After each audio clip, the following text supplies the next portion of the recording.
Well, because I was Catholic, I was programmed with it when I was a child. So my dreams and way of seeing the world were conditioned by Catholic theology. So I remember my earliest dream was being in hell, but it was a cartoon hell because all I was watching was cartoons. So and that's what I mean. The visual images are how you record things. So it was more like Warner Brothers hell, because Disney at the time is real soft, you know. So the Warner Brothers, like the Tasmanian Devil and Pistol Pete or whoever, you know, the manic quality of Bugs Bunny versus this silly Mickey and Minnie. That's why, you know, people watch Roadrunner and Chuck Jones and all of that stuff as kids, and I certainly did, more than the Disney films. You know, the Disney films had a real high production quality to them that the others didn't have. So the other ones were more direct, and the Disney ones you see on the big screen, and they're boring because they're trying to reach a mass audience of adults. So they don't. But then now it's gone into hyperdrive. So everything has gone in the hellish direction. For kids growing up, they're watching all this sex dysphoria or dystopia. So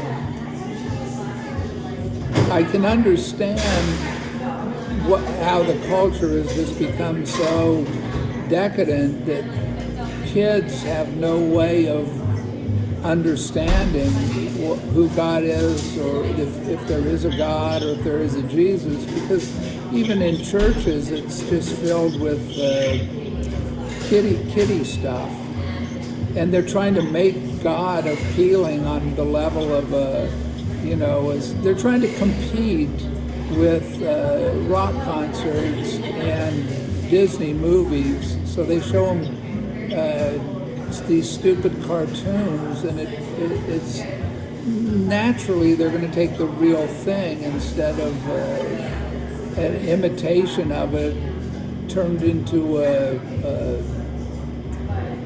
trite, banal, simplistic, which is not what God is. I mean, God is more terrifying than any of these disaster movies. But if you don't believe in him, then he's not terrifying at all. You know, in other words, it's like if you don't believe in God, or you don't believe in a hell, then there's nothing to be terrified by. But if you look in the Bible, the Jews themselves they were terrified of God. He appeared to Moses, but nobody else wanted to be Moses. In other words, nobody wanted to have the experience which Saul had of being hit by lightning and being blinded for 3 days. So God was just terrifying. Well, God was terrifying because he appeared. Now he's appearing, but people don't see that it's God. You know, in other words, when this hurricane hits Florida, that's the third worst hurricane in U.S. history, or third or fourth worst hurricane. It tore Fort Myers up completely. It sits over top of it until it just ground the whole town to dust and wreckage. And I don't even know how many people are dead. They were unaccounted for. And then it will be if they say, well, if there's a God, he's doing these terrible things, so I don't want a God like that who would kill people. Well, that's who he kills. He kills the people that don't worship him. He kills the people who are sinful. He kills the people they're being punished for them not worshiping him, or giving him any credit for all the things they have, all for they're living a sin life. That's just how the Bible is. I mean, it's like we think we can create a God in our own image that's acceptable to us. Do you want to record this? Yeah, I'm recording it. So Oh, okay, great. yeah, I started out just when I started answering the thing about going to school and high school, and that's what I started painting was these visions that I was, it was along with, no doubt, when I was doing drugs. In other words, when I was a kid, I was making cartoons and comics that had to do with my fear of God and fear that the rest of the human race was robotic. That I was this, I related to the Holy Ghost. And the Holy Spirit is not explained. The problem with Catholicism and Christianity in general is they don't teach who the Holy Spirit is. They don't teach the actual theology. They've changed the Bible to suit modern people's need to believe in some fairy tale version of a kind and loving God who just, adores you and loves you, and versus a righteous and wrathful God who loves his people, his children who love him back. If they don't love him back, if they don't obey him, if they don't worship him, then they're worshiping the devil. They're worshiping the world itself and all its riches. They want to enrich themselves and build a temple to themselves. And that was never taught. So I never learned it. For one thing, I never knew what the Old Testament was. So naturally, I went looking, and I found out that the Christian communities I joined were so corrupted as to be filled with sex criminals and filled with the devil, basically. So I migrated away from that completely, and then when I came back to Christianity, I found out it's the same thing. For some reason in my mind, I'd idealized Christianity, thinking that, well, that was back then, it's not now. That's the way that you don't want to believe, you'll do almost anything. I'm the same as anybody else. You'll do almost anything to avoid the fact of your own sinfulness. To say, well, I was really good. I did this and I did that. I was nice to people, but that's within my own definitions of being good and being nice. It's not God's definition of it. God's definition is to love him and to serve him and obey him. So in this society, I see that God's real and he's really punishing America and Europe, not just America, and the whole world. And people want to believe. They say they believe in God, but they don't believe in the God of the Bible because they keep trusting the science. We're talking about global warming. I'm talking about Christians or Buddhists or what have you.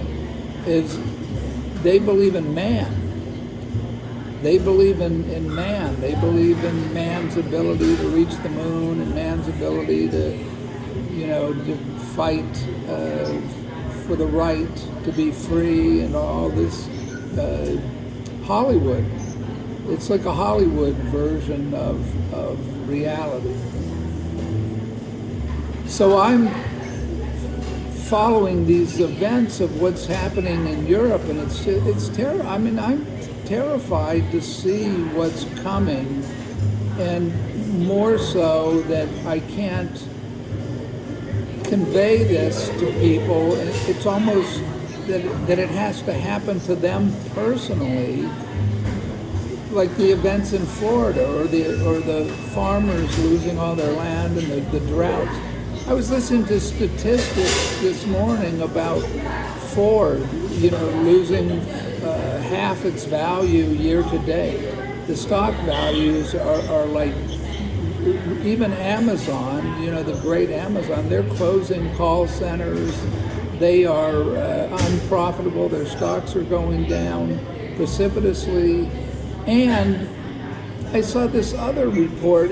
There's like 50,000, 60,000. I don't know how many, tens of thousands of Ford, these Super Duty. This is why their stocks cratering, because there's 70, 80,000, 50,000. You can't tell. It's some people in Kentucky that fly a drone over top of where these Ford Super Duty trucks are being stored, and they're not able to finish making them because they don't have the computer chips.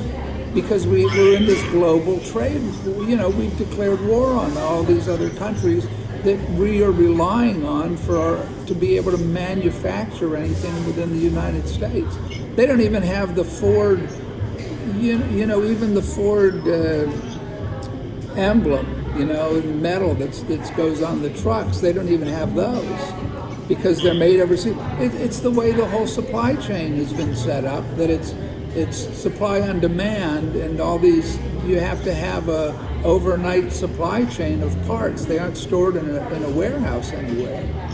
And Amazon is closing warehouses. So I see this whole real transition. There's no way to anticipate exactly how it's going to happen, but it's definitely gonna hit like a freight train with all the people, all the analysts are saying this, but when they start saying about what you could, what you should invest in or what you should do, I don't see that there's any advice. Nobody is a Nostradamus in that sense. It's way too complex. Way. I mean, the complexity of and it's all computerized. And so human beings thinking that they can get any knowledge when they have such a tiny amount of information to work with, and they're always working with models in the past, which have nothing to do with predicting what's in the future. In other words, they'll say, well, this is what happened the Great Depression, or this is what happened in, this is what, well, that doesn't mean it's going to happen again in any way, shape, or form. We're in uncharted territory is what I'm aware of, that we've gone beyond anything even imaginable with these trillions of dollars of debt. And I posted something last night because it's two people in Europe that one's they're really highly intelligent people and honest, which is, you don't find those two things that often. Unfortunately, you find a lot of extremely intelligent people, but you find very few honest people. And you can tell these guys are just living in an apartment, or they don't have any ambitions they want to understand what's going on. And they're just like me. It's just like, seeing that you have stagflation, which is at the same time the economy's collapsing. People are being laid off and no jobs. The cost of things is inflating. It's going through the roof. So you have people that can't pay for anything. It's the worst possible economic situation you could have. Carter had it, stagflation, and Volcker was the Fed Reserve chairman, and what he did was zoom the interest rates up and killed it. But that's it isn't working because they're behind the curve. You can't raise the interest rates in a recession. It's killing. They were too low for too long, right? So They left them way too. That's what Greenspan did. I mean, that's why we had the '08 crisis, because he kept interest rates. They're doing it. This is what Mannarino realizes, or anybody watching it realizes. They're doing it by design. The Fed is out to destroy the little guys, who's everybody that isn't living with Barack Obama and Dick Cheney and George Bush inside that $300 million club. The people that whose riches are beyond belief. And what I was hearing today was, and I have seen this happening too, is that people that have wealth are leaving. In other words, there's a lot of Mexicans here that have a lot of money. They're going to go. Why would they stay in America? They're going to go back to Mexico. Or Nigerians, people who have trained as doctors here say, I don't want to be here anymore because the place is in civil war. This is a dangerous place. My country, like Mexico, is nowhere near as dangerous as this. Neither is Greece, or that's what I learned from Bob Rose. He's out in Turkey and Greece. He's oblivious to everything, but I said it's dangerous. There's a civil war happening. There's a real shooting war with Turkey's moving its troops up to the border with Greece, and so he was leaving anyway. He doesn't reply, and then he wrote and said, "Oh, it's a lot more dangerous here by tenfold than it was in Greece. I could leave my my supplies and everything and go in swimming in the Aegean Sea or wherever he was, and nobody would bother it. He'd leave his clothes, whatever, and come back and his coffee, and that would be there. But he's going into San Francisco, and he says it's just a war zone, which is what it is, and why there's this huge. The three cities where there's this massive exodus out of is New York,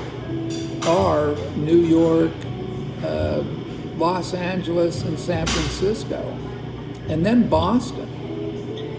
And then it goes down. Chicago and Denver are at about parity in terms of people moving. It's the people that lived in those cities when they were relatively safe.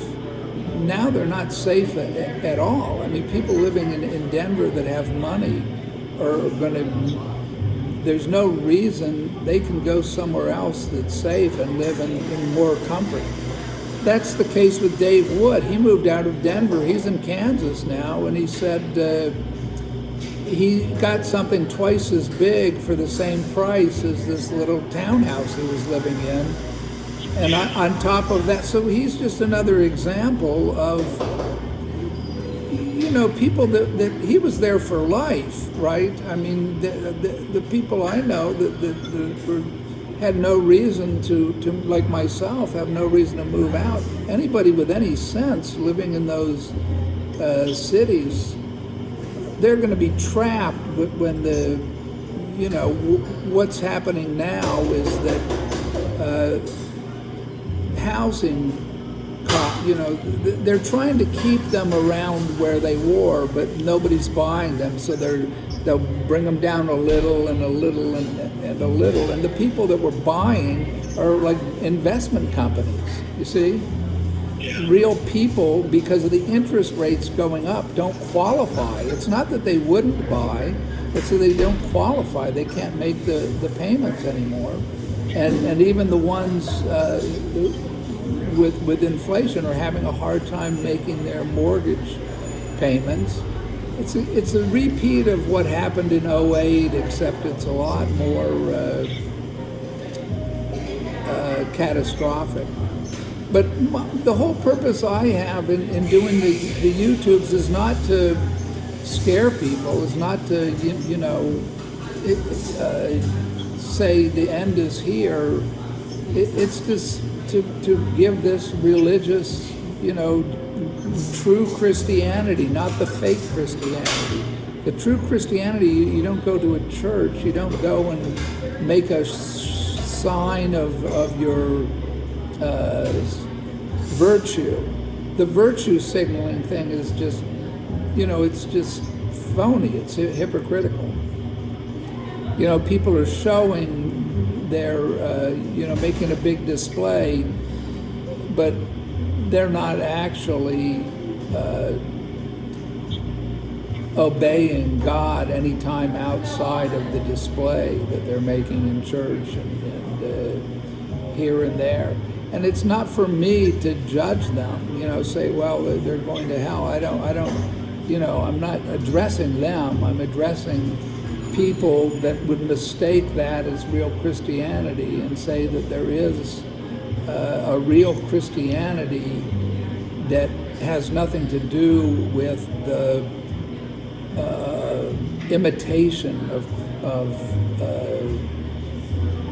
imitation model or fake model. It's just like the fake news and everything else. I see everything as a stage act, and people are so committed to it that I think that when things really get bad, I can see it already in Europe. They're out in the streets screaming. All those governments are toppling. Oh, Zelensky also didn't get his. Ukraine made the fast track bid for NATO. Well, guess what? It got refused. So that's America being refused. It's NATO saying, screw this. I mean, enough countries are saying we don't want to be part of this war. Our citizens certainly don't want to be part of it because they can't even heat their homes this winter because America blew up those pipelines. So it's like these domino effects from these incredibly stupid decisions that what other result would the people blowing up the pipelines have except to turn Europe against America? The Europeans know. They're doing investigations of it now because they have to. Germany, Denmark, and Sweden, I think, are the three countries investigating the sabotage. But it's clear who else would blow it up? Great Britain. Why would they blow it up? Because what? So they wouldn't have any gas to heat their homes? Israel, would they blow it up? This isn't their sphere of interest. It's the American sphere of interest, and it's just like I say that there's the satanic control of people is always destructive. It's to bring on total destruction, and that's what they've done by blowing up those pipelines. That was the one turning point for me that I just blew my mind. I mean, that they were trying to blow up a nuclear reactor.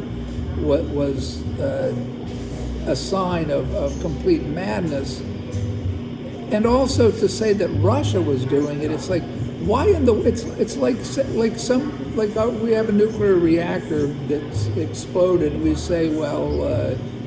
The other countries say, well, America did that. Why would any country blow up their own nuclear reactor? Why would any country blow up their own pipelines? Oh, because Putin is insane. That's what the story is here. If you listen to CNN or anything else, there's nothing at all insane about Putin. The people who are insane are the ones listening to this narrative that Putin's insane. Who's insane are the people that are destroying their own citizens. Putin isn't doing that. I saw a speech that he's giving in the square in Moscow where he's beloved by the people because he's annexed 4 of their former territories who want to belong to Mother Russia. So we show these clips It's just like everything here. You take little clips out of context of people that are disgruntled and say, well, they're leaving. It's like, well, it's the same thing with Castro's Cuba. All these disgruntled people left, and they came over and started the Cuban mafia, and all the criminals, all the people who don't want to, who've taken what they could but don't want to defend their own country. That's who's leaving. It's just like here, Colin. It's just like where you see the Californians that have made all their money, off the bounty and goodness of God to this country. They're all moving to Portugal or Mexico, or because they can live on big estates, secure estates that they can't afford in California. So they withdraw all their wealth. And there it goes, they're tax paying and everything else, and go off with their loot. And I think, that's what you'll find with Zelensky. He'll end up leaving. He's hated by the people there for killing them all for no reason. Now that they don't have their NATO bid, they're not even going to be, inside NATO. That means goodbye, so long. Good luck with your war with Russia. It's, your leader, your fearless leader, Zelensky, just used you as a pawn to get aid, I just look at the real world rather than, these fantasy news reports. So that's pretty, that's what I'm thinking of doing with the YouTube broadcast. Is just, this has gone on like 26 minutes, so I'm going to end it.